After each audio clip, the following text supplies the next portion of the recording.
Hello, everyone. I am really excited to be here with one of my past one-on-one clients. And I just had this is Jenny, had this idea to kind of do a catch-up session or just kind of like an interview with some of my past clients and seeing where they're at now. And Jenny is someone who I've been coaching, I guess the past 3 months. We finished around 2 to 3 weeks ago, and just seeing her growth and transformation from like being in the VA world into the coaching world, I thought could just shed a lot of light for some of you if you're currently in the transition or if you're someone who is looking to pivot from something else.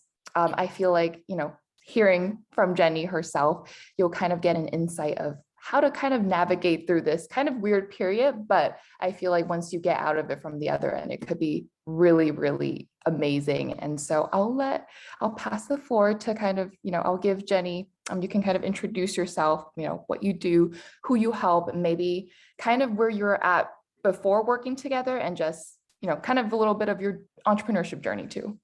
Yeah, sure. Okay, so hey everyone, I'm Janny. So I am a sales coach and I mainly help service providers and coaches sign aligned clients and help with them in terms of like the sales process and client attraction, stuff like that.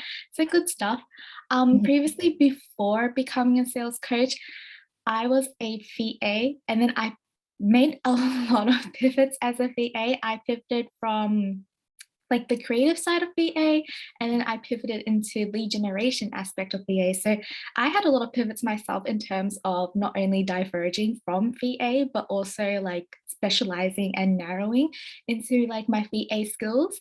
And so that's sort of what my journey looks like. And then after lead generation, I went into sales coaching because I had already offered like coaching services as a VA as well, on top of like lead generation. So we decided to, go into sales coaching and really embrace that title, that position, and yeah, went for it. Yeah, that's amazing. And I feel like a lot of this happened kind of rapidly too, right? Because when Yeah. we started working together, you were still kind of like not unsure, but you're like, we weren't really sure, like, okay, are we doing VA or are we doing coaching together? And we just kind of, or for you, you kind of just like jumped off the cliff. You're like, you know what, we're just gonna stick with coaching. So how did Mhm. that feel, I guess, like initially, right? Because I think in the beginning, you definitely went through a lot of shifts to like kind of own your coaching role. Like how did Mhm. that feel exactly going through that? For me, because I had pivoted multiple times, I was like, this is gonna happen anyways, so might as well do it now, you Mhm. know? Because when most of the time I know a lot of VAs start Mhm. off really generalized because they don't know what to specialize in, what they're going to do, so they keep it very general. And so from generalization and then you go into like something more specialized, you sort of want to lean into that and like Yeah. not exactly jump off the cliff, but you want to really lean into that and focus because your goal as a VA or like as someone who wants to build their own business is to really create that character or authority upon yourself. And the easiest way to do that is really lean into a special skill. And Mhm. so, because I had already had so much experience pivoting, narrowing down, it wasn't exactly something scary for me. Yeah. It was something that I wanted to embrace. And a Mhm. lot of people who want to go as have that transition, most of the time, the thing stopping them is mindset. Yeah. And I believe it's so underrated Yeah. because every time when we talk about pivoting, Mhm. people or like service providers get scared and they're like, oh, I don't have the experience or whatever not. But really it's the mindset that's preventing you because the feeling of not being ready, self-doubt, imposter Yeah. syndrome, like a lot of those often have like an overarching theme. Mhm. And so I feel like that's the thing that allowed me, the fact that my mindset was Yeah. already in a place to try it was Yeah. very, very welcoming. Mhm. And it made it easier to Yeah. transition to coaching. Totally. I feel like mindset is such like a major piece with, no matter what we do, like the strategies and everything. I mean, it's important, But like at the end of the day, if your mindset isn't in the right place, like it's so much harder, right, to kind of get the results that you're really looking for. Yeah, definitely. And kind of, with where you're at right now, maybe talk a little bit about your results as well. With kind of after our time together, you were able to sign, how many clients was it afterwards with kind of the It total? was 3 clients. Mhm. Yeah. And so I think for me, that was a really good indication of where I Yeah. was going. Mhm. Because previously I was signing clients as like a VA in terms of VA perspective. Mhm. Um, but yeah, like I said, a lot of times people tend to underestimate how big of an impact mindset is, Yeah. because even if you do get over Yeah. the I'm not ready for it Yeah. mindset, or like imposter syndrome mindset, you still have to transition from VA mindset to Yeah. coaching mindset. Mhm. And they have different authority or different presence that you need to give online, Mhm. right? So as a VA, you sort of have to give like I'm a helper, I've got you, we're a team.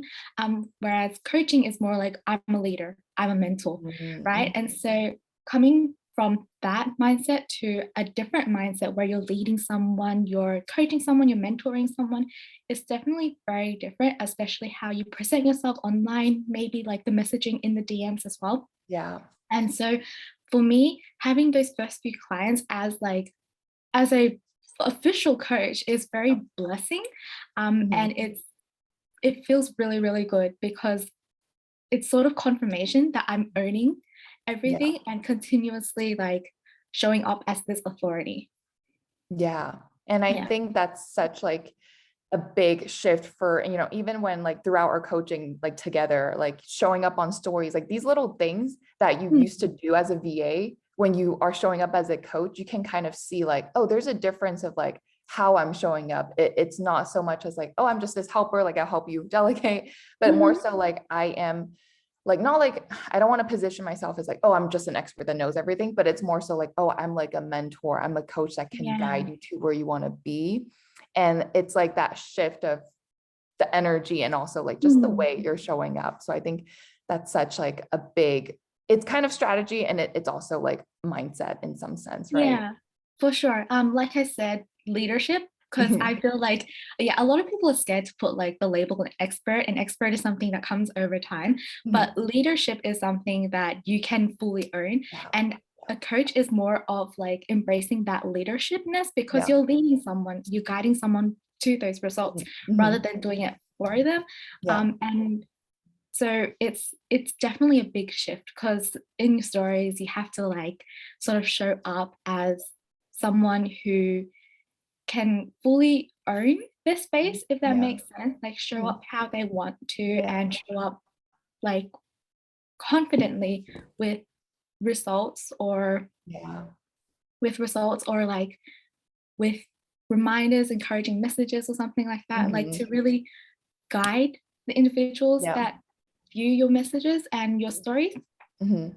Yeah, I think that's such a major piece. And for you to Mhm. kind of go through that transition, you kind of know like step by step. Sometimes you're not gonna like hit it off immediately. You're not gonna Yeah. say, oh, I'm gonna become this coach, or I'm gonna just step into it. It kind of takes like gradual shifts. And then I remember, when we were working together, like every story, like, or like every week, I would say like, oh, like every content that I'm looking at, I'm like, oh wow, like it's like I'm seeing more of, I think personality is a big part too. Like when you're a Mm. coach, okay, I'm seeing more of your personality, and like we're gradually getting more and more. And also like the being able to not like be afraid to brag. Cause I think that's a big Yeah. part of also being a coach. We're like, oh wait, you need to brag Yeah. about your results. Oh wait, you need to brag about your clients' results. And we continuously kind of worked on that. And I think it's Mm. so, now that I'm also like, I also watch your stories every time. I'm like, oh, like I see like so much like growth and confidence Mm. in the way you're showing up. It's just like, it's a different level of like charisma, from, Yeah. of course, when you are starting out like as a VA.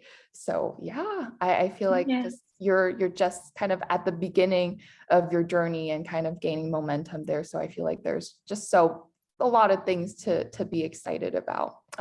Yeah. And I would say also like, thinking back, and this might not be specifically like with our coaching, but just like overall, let's say for the people that are watching this that are getting into mentorship and like hiring their first coach or group program, like what would you say to be some of the things that are really helpful to like be a good client? Because I think when I see you, when we work together, I think about like, you're someone who shows up and you like do the work and you like are so like a good client get better results. Yeah. And so like, what would you say would be some of the things that can help the person, let's say they're in a coaching mentorship or they're wanting to work together, whether it's with me or someone else, like how do you make the most out of whatever coaching you invest in? Like how to be that good client? Yeah, for me, I would definitely say communication. Communication is so Mhm. big. And everyone understands how like important it is, but they still in some ways underestimate it. Mhm. Communication is really important to get you and your clients, sorry, you and your coach on the same page Mhm. together so that your coach can actually help you in Mhm. terms of where you currently are. So Yeah. like, communicating in terms of asking questions, like if you need help, ask. Like that's such a big thing, right? If you need help, ask. If you have a certain goal you want to hit, let them know. Like Mhm. you want to be on the same page so that you guys move together, because if your communication is sort of disorganized or like incongruent, Mhm. then you're not really moving in the same direction or at the same speed together. And that can really not prohibit your growth, but it doesn't really help. Like Yeah. you can definitely fast track it a lot more if you have direct communication and stay on the same page. Yeah, exactly. And I feel like even I'm sure, with you and your clients, like Mhm. it's over communication is never a bad thing. Like you rather over communicate than under communicate. And I think that's something Mhm. that is important. Like no matter if you're one-on-one coaching or group coaching, like always let your coach know what is it that you're working towards. Like how can they best serve you? How can you get what you need and like not like hide in a corner? Because I feel like it's easy, what it's probably easier in a group setting. You're just like, Mhm. you might show up to sessions, but you're not doing the work. And like, it's important to feel like if you invested your money into this, get as much help as you need, communicate to your coach Mhm. or, whoever that's in the program that, hey, I want to work towards this and how can I get there? And I think those are the best relationships that, if you want to get to the same goal as I'm sure your coach do as well, then it's, only a matter of time where it happens. And I think looking back at our relationship, we definitely kept that like, hey, like, what is it that you want to work on? And I remember for you, it was really feeling like more confident, but also like feeling in flow of your marketing, right? Mhm. And I think we really focus on, okay, that's the objective. And of course, like that's what we focused on. And I think keeping that communication, like, daily, weekly, and just aligning that to the goal that we're working towards and all the sales happened afterwards too. So it's like, you kind of just, once you work on something and everything else kind of just flows. So yeah, it was Yeah. definitely when you are the good client, then like you also get the best results, to be honest. Yeah, for sure. Like how you show up is very important too. So if you show up as a good client, no doubt you're gonna get good results. Yeah. Like working, putting in that work and really having that communication style as well as like asking, just Yeah. ask for help. Like your coach is there wanting to help you. So they want you to ask for help. They want you to be like, hey, can I please get some help on like Yeah. marketing? Or hey, can I please get some help for like sales calls? Or like, hey, I actually need help in this. Or can you tell me a bit more about this? Like your coach wants you to Mhm. to let them know how they can Yeah. help. It just makes their job easier. And honestly, they're here to support you. Mhm. And then it's like they're not gonna judge you. They're really not. They really, really want to help you. So, like, if you have anything in your mind that you want to ask or learn more about, instead of holding it in and like doing, like, I'll figure it out myself, let them know. Yeah. They'll have answers. Literally, there's no questions that's like stupid. Cause I feel like, maybe like growing up, like for me in grade school, I'm like, okay, I'm scared to ask a question. I don't want to sound dumb. But from a Mhm. coach and client relationship, like nothing is stupid. Like every question gives you kind of an area to work through and it lets you and the coach know that, okay, like there's an area that I need help in and I just want to figure it out. So I feel like that's so, so important. And yeah. Thank you so much for your time, Jenny. And I feel like this has been such a good kind of catch up and also, letting the audience know like whether they're pivoting or whether they're looking to hire a coach or like how to make the most out of it. I feel like this is a really, really helpful session. And maybe you can talk a little bit about what to expect from you, where to find you. So yeah, pass it off to you. Okay. So what to expect from me? So I have a new offer-ish. It's not exactly new, but it's still, I've yet to roll it out and like actually market it, if that makes sense. But I've got a new offer coming out. It's an offer that I actually very much love.